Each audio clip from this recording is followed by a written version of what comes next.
Olá, seja bem-vindo a mais um Conexão HCI. Hoje aqui comigo e com o Lorenzo, o Dr. Pablo Fontana, coordenador do Serviço de Urgência e Emergência do Hospital de Clínicas Ijuí, médico cirurgião geral e também especialista em medicina estética. Seja muito bem-vindo, doutor. Eu que agradeço pelo convite, é um prazer aqui estar nesse bate-papo aí, ainda mais trazendo aí informações para o nosso hospital. É isso. Quero, então, lhe dando as boas-vindas, que o senhor se apresente e fale um pouquinho sobre o seu trabalho. Então, eu, Pablo Fontana, tenho aí formação desde 2013. Me formei, comecei a residência de 2014 no hospital. Na época era o Hospital de Caridade de Juí. Fiz cirurgia geral, 2 anos ali. E desde então trabalho no hospital. Então já vão fazer aí 10 anos que eu trabalho no hospital. Comecei como residente e hoje como coordenador do serviço de urgência e emergência no nosso hospital. Que bacana, né? Eu, como auxiliar aqui de entrevista, mas ao mesmo tempo um curioso e um leigo no assunto, muitas vezes, né? Da área técnica. Mas eu ia te perguntar, Dr. Pablo, essa caminhada do senhor de residência e hoje está atuando na instituição, como é que foi esse início de construção, de estar ali na instituição, né, no Hospital de Clínicas, teve uma transição, mas todo o período da sua residência e até agora, a formação e atuação dentro do hospital, com tudo que ele oferece hoje para a população, o que foi essa caminhada? Como é que o Pablo enxergou, o doutor Pablo enxergou essa transição toda? Olha, foi uma evolução muito longa mesmo. Na verdade, quando eu penso assim, como eu comecei e quanto que eu evoluí, às vezes eu fico, nossa, realmente eu cresci muito nesse hospital, né? Então eu tive um apoio muito grande também dos colegas e realmente hoje eu me orgulho muito dessa trajetória. Eu tenho um orgulho, eu acho que o que eu consegui, o que eu construí e o que eu hoje, como eu me apresento ou como as pessoas me veem ali na emergência, eu acho que eu consigo transmitir algo de bom para todos eles. Eu acho que a pessoa, quando me vê na emergência, eles, nossa, hoje é o Dr. Pablo aqui, hoje eu... Como é que foi essa escolha, assim, vou trabalhar na emergência? Então, como eu fiz cirurgia geral, né, e desde 2015 eu comecei a atuar já na emergência, né, então 2015 comecei já a atuar na emergência como contratado, mas ainda era residente, né, e emergência eu sempre gostei muito. Eu acho que tu tá na adrenalina ali, tu tá na imprevisibilidade do que pode acontecer e isso me atraiu muito. E com certeza, sempre aquilo de buscar o melhor, estudar sempre, tu tá sempre se atualizando e nunca podendo ficar naquela monotonia de sempre a mesma coisa, porque não é.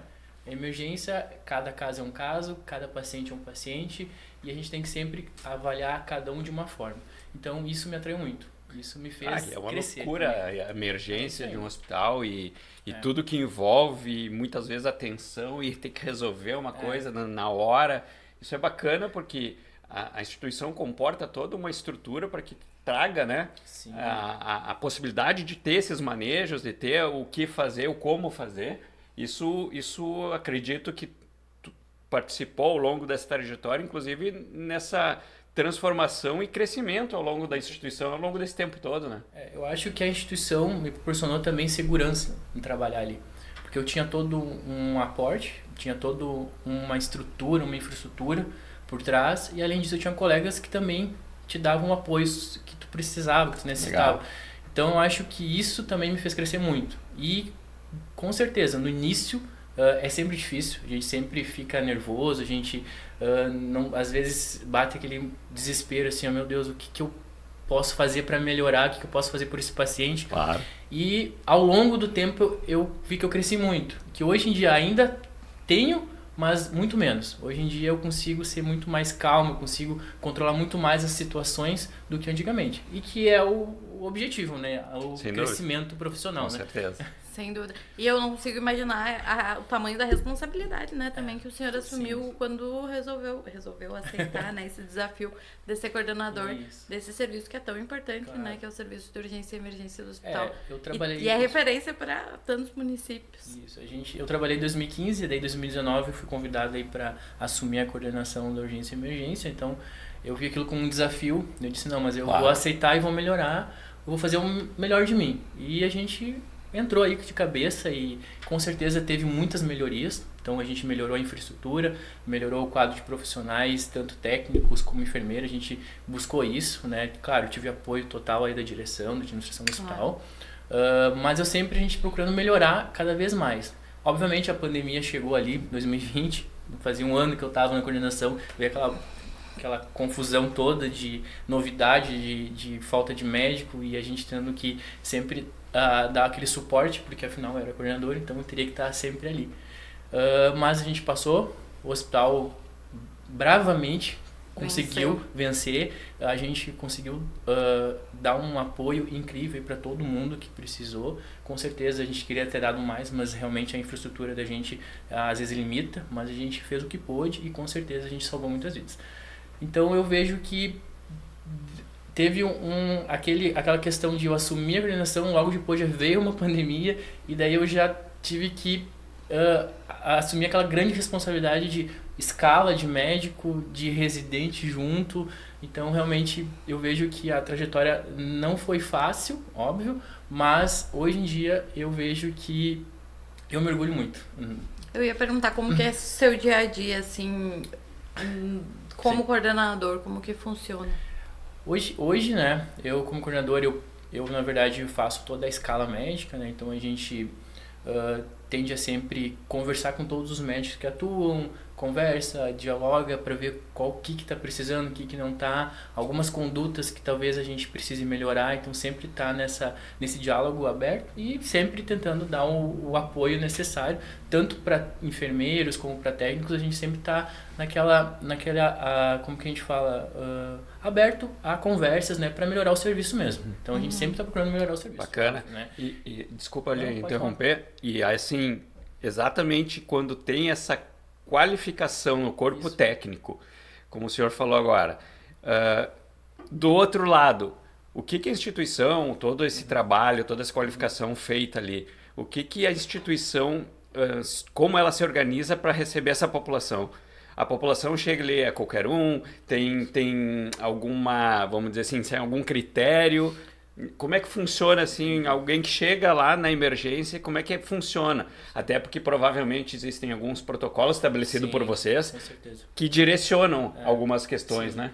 Durante esse período aí que eu trabalhei, a gente já teve momentos, assim, que não tinha como atender ninguém, porque estava super lotado, assim, de uma maneira que não tinha nem cadeira para sentar, e a gente teve que ir se adequando, a gente vai ter que, vamos organizar, vamos fazer protocolos, vamos fazer melhorias para ver como que a gente consegue dar um melhor, atender um paciente de forma humana, pelo menos, né, porque atender um paciente numa maca ou numa cadeira digna, então eu acho que isso a gente teve que buscar. Realmente, há uns anos atrás, a gente tinha um problema mesmo de não ter esse espaço físico. E daí isso foi uma das pautas nos últimos anos, a gente precisa melhorar o espaço físico da nossa emergência. Perfeito. E daí foi feita essa reforma, foi feita já uma reforma em 2014 e 2015, mas foi feita uma outra adequação nesses últimos anos para atender melhor a população. Então a gente aumentou leitos tanto de pacientes do Sistema Único de Saúde como leitos para pacientes de convênio. Então a gente teve um aumento dos leitos, obviamente a gente teve que melhorar também a parte de enfermagem para dar aquele suporte total, né? Com certeza. Então a gente conseguiu hoje dar uma assistência muito melhor para a população. Obviamente a gente começou com protocolos, né, de triagem principalmente na porta de entrada, para a gente conseguir que a emergência não superlotasse, como a gente tinha essa superlotação antigamente. Por quê? Porque a partir do momento que tu superlota, tu deixa de atender casos graves que precisam vir para atender casos que não necessariamente precisariam estar no hospital, né? Isso aí. Então a gente precisa ter isso todo dia, a gente tem que estar batendo nessa tecla. A gente precisa focar em casos que precisam de hospital, né? Vamos falar sobre isso. Então. o que se configura como urgência e emergência. Isso. Vamos lá. Nosso hospital, vou falar rapidinho como é que funciona ali, né? A gente é porta aberta, tá? Para SAMU e bombeiros. Então, SAMU e bombeiros, a gente é porta aberta, a gente atende todo mundo Eles que são chega as ali. prioridades. Então, eles vão ser as prioridades. Então, obviamente, alguns ainda são classificados como não tão urgente, mas eles são a prioridade, a gente é porta aberta, tá? A população em geral, né, a gente atende tanto o SUS, né, o Sistema Único, como convênios, né? A gente tem esses dois atendimentos, né? Porque o hospital é um hospital filantrópico, então ele não é 100% SUS. A gente atende uma parcela SUS, a gente atende uma parcela convênios, né?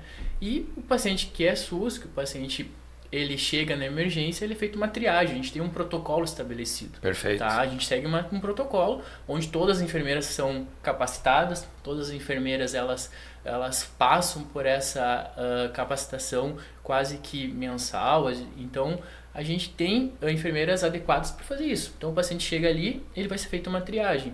Né? Aí durante a triagem é verificado se aquele paciente se enquadra num quadro de urgência ou emergência. Tá? Se ele tiver um quadro de urgência que se classifique como as cores, que hoje em dia a gente classifica com cores, né?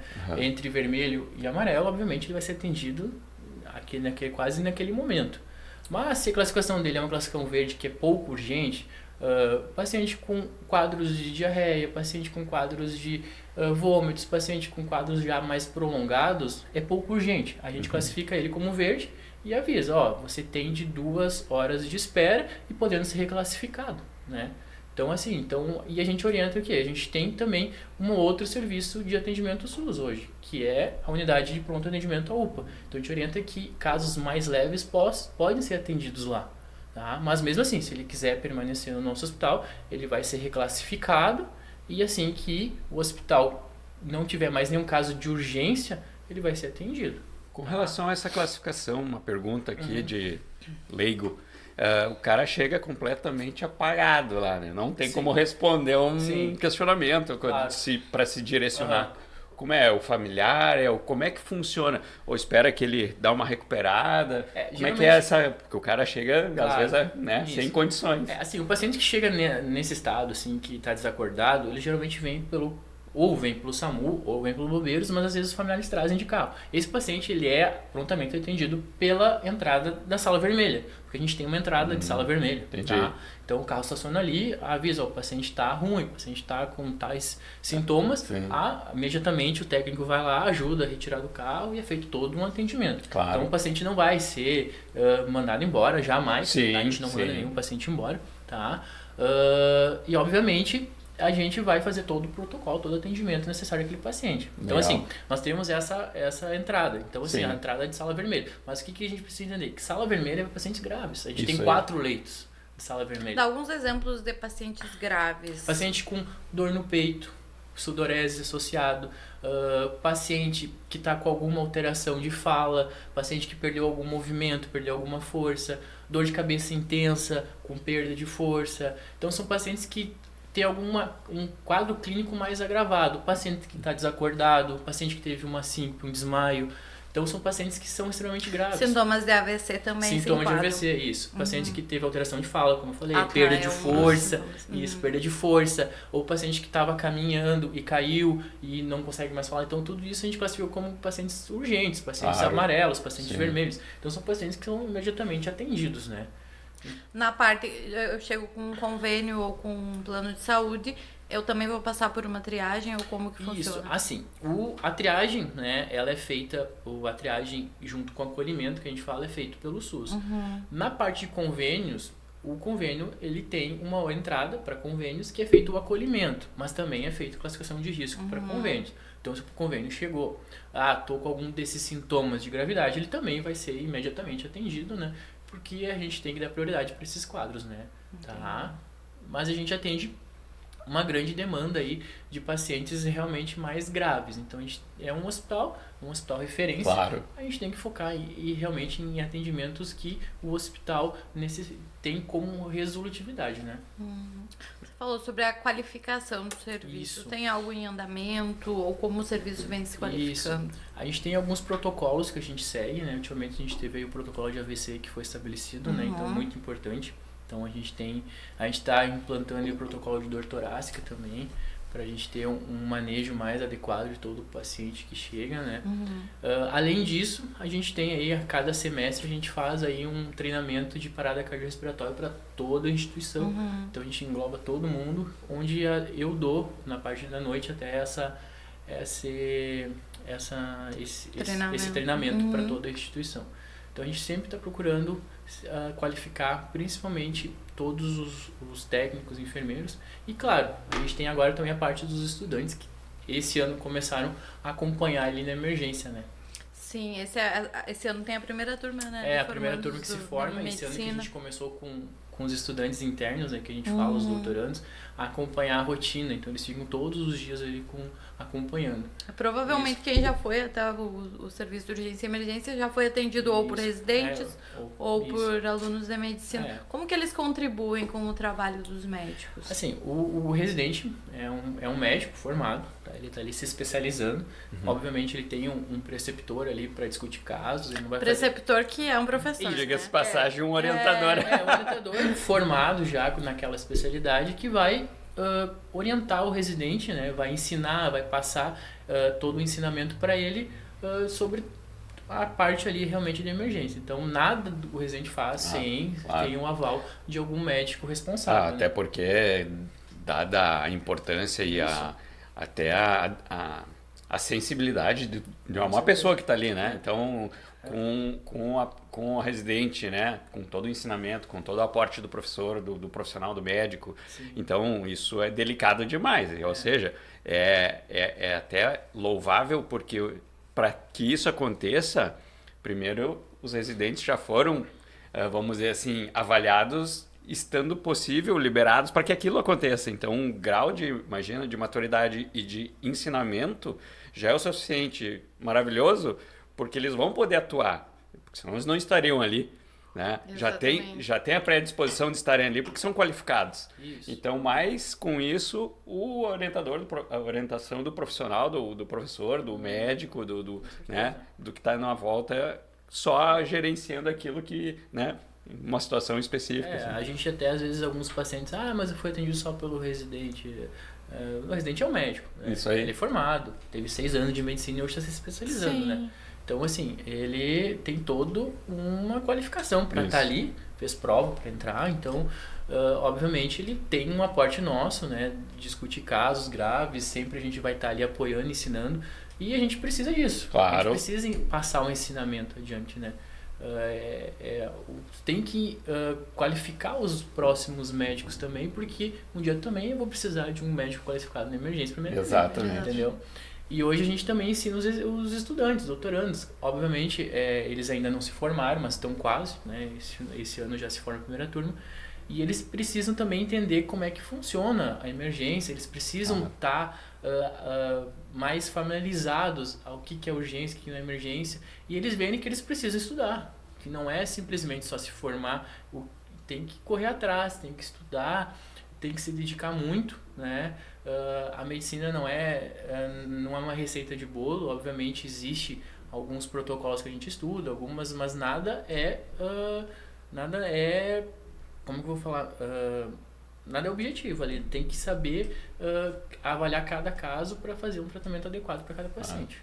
Exato, que bom que eles estão aqui e que vão talvez ficar nos nossos serviços, né? No nosso hospital. Exato. Então, agora falando sobre o serviço que o senhor desempenha no CACOM também, né? No nosso Centro de Alta Complexidade em Oncologia. Isso. Pode falar um pouquinho para nós qual que é o serviço que o senhor desempenha ali? Eu comecei, então, entrei no CACOM para fazer a parte de neoplasias de pele, câncer de pele, né? Estavam precisando dessa demanda, me convidaram, aceitei. Realmente eu gosto muito dessa parte também, tá? De lesões pequenas, de tratamento de lesões cancerígenas, né? E a gente tem uma grande demanda. É uma demanda de câncer de pele mesmo. De pele, porque a gente é um centro de oncologia, abrange inúmeros municípios e a gente tem uma demanda gigantesca. Então a gente opera muito mesmo lesões de pele e cada dia aí nossos ambulatórios sempre estão cheios, tem espera aí para meses para consulta, porque A E demanda é um muito dos grande. maiores, dos cânceres mais comuns, assim, Porque na verdade a gente mora numa região que tem aí uma descendência aí europeia, então a gente tem uma predisposição a ter mais câncer Maior. Muita de pele. gente que trabalha no Isso, sol. e teve muito essa questão de trabalhar no sol, né? Então isso aí prevalece, né? Isso aí vai ter essa incidência maior de câncer de pele na nossa região pela questão realmente do trabalho, da cor de pele, então tudo isso favorece. E as pessoas têm se cuidado mais nessa questão de pele? Eu hoje em acho dia? que elas estão aprendendo, tá? Eu acho que antigamente não se falava de protetor solar, né? Hoje em Sim. dia quase todo mundo... Mas eu não sei se é fato mesmo, mas parece que as pessoas esperam ter alguma coisa Isso, pra aí começar. assim, infelizmente meus pacientes quando chegam para consultar comigo, doutor, agora eu estou usando. Não, obviamente o incentivo, né? E tem que usar. Mas infelizmente eles chegam usando depois. Mas como eles me falam, por falta de conhecimento. Ninguém me dizia que eu devia usar isso. Sim, Né? sim. E antigamente nem se falava, né? Não. Em protetor solar, né? Quem quer dizer que vai pra roça ali vai usar um protetor solar? Mas antes as pessoas tinham tanto câncer de pele quanto tem hoje. É que na verdade o que Ou não acontece? descobriam. Isso, na verdade antigamente talvez não se tinha o tratamento, né? Mas o câncer de pele em si ele demora um tempo para ele se manifestar. Então geralmente são pacientes de 50 anos, 60 anos, então são pacientes que já tiveram uma exposição prolongada, né? Obviamente tem a parte genética envolvida, tem toda uma outra questão. São as famosas pintinhas no corpo. Com E o aí- tempo que vai vão surgindo as manchas, vão surgindo as pintinhas. É uma coisa que é importante, né? É uma situação que as pessoas têm que estarem atentas, com certeza, mas ao mesmo tempo, assim, uma pergunta. Como que a pessoa chega ali, né? Muitas vezes não vai estar com a situação já conhecida, mas quer uma avaliação. Como que a pessoa vai chegar no serviço e identificar que aquilo que ela tem é benigno, é um maligno, não é? Como é que funciona a dinâmica da investigação? Cacom ali. Uma coisa Isso. é chegar e ter já o diagnóstico, né? Tratar vamos dizer assim, o que já foi detectado, mas aquilo que não foi detectado ainda, como é que funciona? Então, como a gente é um centro de alta complexidade, eles já vêm com o diagnóstico. Ah, tá. Porque o que acontece? A gente não consegue fazer Não triagem, a gente inicia, não consegue né? fazer diagnóstico Perfeito. e o tratamento. Aí se a gente já tem uma demanda reprimida, se a gente tiver que fazer essas 3 etapas, a gente É maior ainda. ia ficar. Então, assim, o que acontece? O paciente ele deve procurar a rede pública, constar com o dermatologista sim. ou o médico da saúde de família, que também pode fazer. Ele vai avaliar essas lesões, Perfeito. vai pedir uma biópsia dessas lesões e com a biópsia positiva, aí ele vem pro nosso Perfeito. Cacom. Porque o que Entendi. acontece? Eu não consigo tratar, por exemplo, se vem um paciente com uma lesão que é benigna e vem um paciente com uma lesão maligna, se eles entrarem nos dois ao mesmo tempo, eu vou ter que operar os dois. Eu não consigo tirar aquele paciente da lista. Claro. Então, às vezes tem um paciente lá com lesão maligna que eu vou ter que deixar para uma próxima abordagem. E às vezes pode agravar. Entendi, Entendeu? claro. Então, Perfeito. Isso, então ele deve sim já chegar com o diagnóstico para nós. Maravilha. Pra gente já programar todo o tratamento. Porque não é só um tipo de câncer de pele, existem Claro. alguns outros tipos Vários. de câncer de pele e a gente precisa ter esse diagnóstico pra gente saber qual que é o tratamento melhor para aquele E paciente. ali no Cacom mesmo vocês fazem cirurgias ou são só... Isso, ali a gente no Cacom a gente faz a consulta e eu faço na parte do ambulatório de pequenos procedimentos do hospital mesmo. São feitos tanto pelo SUS quanto convênio? Isso, aí assim, aí no Cacom a gente atende SUS, né? E Sim. a parte do convênio é no No ambulatório de ambulatório. convênios, daí eles são encaminhados pelo ambulatório de pequenos procedimentos E também. quais os tipos de procedimentos que estão realizados ali? Ali no ambulatório a gente realiza todos os procedimentos com anestesia local, que não tem necessidade de internação, né? Qual a maioria dos procedimentos que são feitos mais relacionados com câncer de pele? O procedimento de câncer de pele é a retirada da lesão. A retirada da Isso, lesão. A gente vai retirar a lesão de todo o paciente. Tá? Então o paciente é a indicação de retirada de lesão. Posteriormente a gente vai ver se precisa de algum outro tratamento adjuvante ou não. Mas no Que daí sentido- também são realizados ali? Aí são realizados no Cacom. Daí. Alguns procedimentos, por exemplo, o paciente fez uma cirurgia de lesão de pele e eu preciso refazer essa cirurgia, é feita ali também. Entendi. Mas se precisa de radioterapia ou algum outro tratamento, aí é encaminhado para o outro serviço junto. no Cacom. Então podemos dizer assim que fica a dica para essa galera que está nos escutando aí no Conexão aqui, nesse podcast maravilhoso do Hospital de Clínicas de Juí, que é importante, pessoal, eu como leigo, e uma situação que vejo é a importância de procurar o serviço de saúde disponível, né, para cada um, da forma como for, mas a importância é tomar essa iniciativa e buscar, investigar, para que, né, havendo a possibilidade ou havendo a necessidade de ser encaminhado para um serviço desses, ficar de olho nos sintomas, vai né, estar bem instruído e dentro do caminho que tem que ser feito, né? Que eu acho que é bem importante. Então sempre o que eu digo, procurar o profissional dermatologista ou procurar o profissional médico da saúde da família, ele avaliar e ver a necessidade de fazer ali o diagnóstico. Tendo diagnóstico de lesão ali neoplásica, maligna, a gente vai ser encarado por a gente vai encaminhar para a cirurgia, a gente vai realizar a cirurgia ali, né? E realmente é o tratamento, não adianta, é cirúrgico a grande maioria, né? Obviamente alguns outros casos que a gente tem que fazer alguma outra abordagem, mas a maioria é cirúrgico. Perfeito. Agora, outro desafio da sua carreira foi se especializar em medicina estética, né? Que foi mais recente esse desafio. Eu sempre tive essa vontade aí de partir aí para a parte estética. Obviamente, há 3 anos eu comecei aí essa jornada, então saí aos extremos, né? Mas eu acho que a gente sempre tem que encontrar desafios, né? E fazer o que gosta também. Gosto muito de emergência e gosto muito da parte estética. Não gosto mais de um do que o outro. E acredito que eu tenho bons resultados nos dois. Tá? Entendi. E há 3 anos eu comecei então aí essa caminhada de medicina estética e alguns procedimentos eu trago ali para o hospital para ser realizado, né? Então eu faço alguns procedimentos ali, atendo na clínica e encaminho para fazer no hospital. Que é uma parte ambulatorial, Isso. então.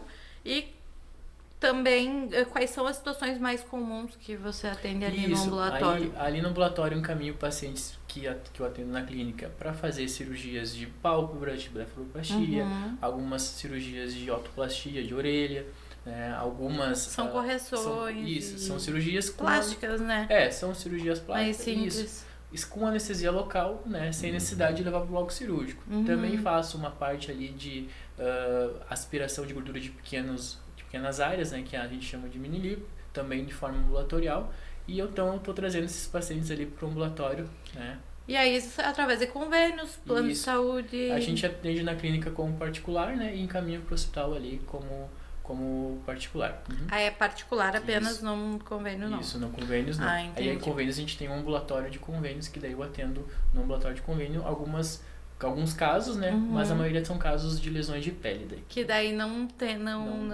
entra na parte estética. Entendi. Então o atendimento é particular na parte ambulatorial. Isso. Certinho. Tem mais alguma dúvida, Lorenzo? Olha, eu agradeço a presença do nosso querido Pablo aqui, Dr. Pablo. Muito legal, né? Um médico ter tempo para fazer tanta coisa ao mesmo tempo. Não, é massa, né? Porque eu tenho, vamos dizer, uma curiosidade, e agora ele esclareceu essa coisa da dinâmica, né, da emergência, mas daí daqui a pouco tá lá atendendo no ambulatório, é de um extremo ao outro, né, a questão Exatamente, a parte Fantástico. da oncologia também, enfim, é interessante. Eu acho que a nossa rotina, ela é uma rotina, na verdade... Ela não existe, na verdade. Na verdade, essa semana eu tinha uma rotina e eu tive que mudar toda a rotina, porque eu tinha que me adequar ao que eu precisava, então tanto que eu disse, eu preciso mudar o dia aqui, não vai dar certo aquele dia. Mas tô aqui, vim. Até ontem, na terça eu atendi uma cidade, ontem eu tava em outra cidade, hoje eu vim pra Juí pra atender em Juí e amanhã eu continuo no hospital. Então a nossa rotina realmente é uma rotina aí corrida, né? Eu acho que o médico ele se acostuma com essa rotina. Com certeza, mas eu queria que tu, pra finalizar, assim, falasse como que os pacientes te motivam, assim, no dia a dia. Isso. Até quarta-feira, no quarto eu ainda atendi no hospital de manhã e eu tava um pouquinho não tava no meu dia. Tem isso, né? Não é que não. E parece que médico não pode ter, né? Mas eu tava no meu dia, eu estava... Não sei, aí eu fui atender, o Cacom foi atender porque eu tive que atender na quarta, alguns pacientes antes de ir pra Santiago operar. E um paciente eu atendi, disse pra ele que tava tudo bem com a lesão que eu tinha tirado, tava curado, e ele ficou tão feliz e me agradeceu, que eu vi que aquilo foi, tipo, gratificante ver ele daquela forma. Pra mim era mais um paciente que eu curei. Isso aí. Mas pra ele foi a melhor coisa, a melhor notícia do ano, que ele me falou assim, a melhor notícia, eu tô curado de um câncer de pele. Então eu vejo que essa empatia que eu tive ontem, que eu recebi dele, principalmente, me motivou muito. Mudou o meu dia. Eu fiquei mais leve e eu consegui depois recuperar algo que estava faltando isso. ali. Esse feedback do paciente te mostra um lado que às vezes cai naquela, né, na rotina, tu vai atendendo, beleza, mais um, deve ser uma loucura, né? A gente acaba ficando um pouco robotizado, né? E a gente acaba perdendo a empatia um pouco. Não que a gente perde, mas é que às vezes é sobrecarga, às vezes é muito trabalho e a gente acaba às vezes perdendo. E isso não pode acontecer. Não, e às vezes eu paro e penso, não, realmente eu não posso ficar dessa forma. Eu tenho que sempre dar o meu melhor para o meu paciente, né? Independente de quanto seja grave, às vezes nem é tão grave, mas para ele pode ser muito grave. Então eu tenho que sempre dar o meu melhor ali naquele momento. Porque muitas vezes é bem nessa proporção. O profissional, o médico, tá ali atendendo e tem dentro da premissa fazer para todo mundo o melhor. Só que cada um é um e cada um tem o médico, tem você ali com uma grande referência, como aquilo que, cara, tu, né, salvou a minha vida, tu tirou algo que estava me fazendo tão ruim, mal e para ele você você no pedestal. Agora, herói, né? para você, enquanto ele a gente não menospreza no sentido de dizer que é mais um, mas são vários que tu não vai deixar de qualificar, mas pela quantidade que tu tens ali de atender e coisa, sim, sempre tem um ou outro, né? Que é aquele que, putz, esse me centrou hoje aqui, esse me, né? Eu acho que a gente tem que seguir sempre nessa linha, né, da humanidade, né? Exatamente. Eu acho que isso é importante, né? Hoje em dia aí tá tão corrido, né? A gente sempre... E não é só o médico, né? Eu acho que todo mundo tá ficando muito corrido, né? E às vezes a gente deixa aí essa parte da humanidade, da empatia, às vezes passar. E a gente não pode, né? Não, exatamente. Eu acho que o Conexão HCI também tá aí para mostrar o lado humano dos médicos e dos profissionais do nosso hospital. Esse bate-papo é maravilhoso. Obrigado, eu que agradeço. Muito obrigado, Marília, por mais um... Nós que agradecemos.